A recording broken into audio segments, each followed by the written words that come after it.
قلمرو ناحیه ورزاب که حالا ما در آن قرار داریم با یک قرار حکومت تاجیکستان منطقه توریستی و یا سیاحی اعلان شده است.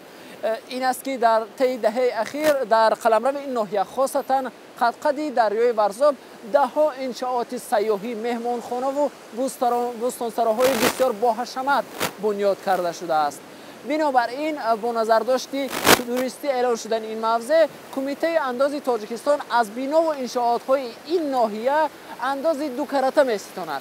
اگر پرداخت این اندازی 2 کرته برای افراد ثروتمند صاحبان قصر و کوشک‌ها و بوستانسراها گران نباشد، برای مردم بومی که از قدیم در اینجا زندگی میکردند پرداخت این انداز گرانی میکند. حاجی رازق‌قوی 64 ساله از ساکنان بومی ناحیه ورزاب است.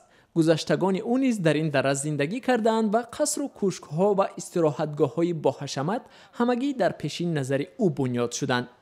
رازق‌قوف از آن نگران است که هرچند طی 30 سال اخیر نمای خانه خاکسارانه او تغییر نیافته، تریزه‌هایش سالها روی رنگ و بار را ندیدند، اما او هم اکنون مجبور است در برابر مالکان قصر و کوشک‌ها به دولت انداز سپارد. Almanya düz olacak zemine şey çoğusu zemine puşun istiyor. Andoz. Andoz zemine. Andoz kımat yok. Man çorda mesporda mozi şey çor mesporda. Çordas. Çorda somon. Mozi şey çor somon suyu. Mo pensioner du saatum nafaka megiyor.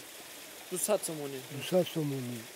خب چقدر است میرسد در زندگی؟ خب حاضر خودتون منا بزرگ نمیتون بزرگ چقدر خستگی و خودتون اندازه کنید که میرسه و یا این چهار حاضر یک سوی افتاد. با نظر داشتی موضع توریستی اعلان شدن ناحیه ورزاب، انداز از اموال و خانه و انشاءات نیز 2 کرته تعیین شده است. یعنی انداز اموال غیر منقول در این منطقه از مناطق دیگر دیده 1 مراتب بیشتر است. در نسبت مالکان بوستانسرا و استراحتگاه های باحشمت جاری کردن این اندازه 2 کرته منطقی است، اما پرداخت این انداز برای افراد نادار که اکثرا از مردمان بومی این موضع هستند مشکل زا است. مسئولان کمیته اندازی تاجیکستان وجود داشتن این مشکل را اعتراف میکنند، اما اصلاح آن را به چند دلیل دشوار میخوانند. مثلا ورزاب خاطر گذاریم روزی در اینجا فکر و اندیشه بسیار است. مثال فرض که ما بوستانسرا رو میگیم که خیلی بوستانسرا مالش 2 کرته است دیگه اهالیش نسپارد، اینکه روزی اینا جدا کردن بسیار مشکلی داره، ماموری کنونیش بیشتر میشه، ایرادو بسیار میشه. خیلی به هر حال ما که هیچ گفتن نمیتونیم نسبت این مسئله روزی. در تاجیکستان با قرار حکومت با شمولی ورزاب، باز ناحیه بلجوان و دره رامید در قلمرو ناحیه وحدت منطقه توریستی و یا سیاحی اعلان شده اند.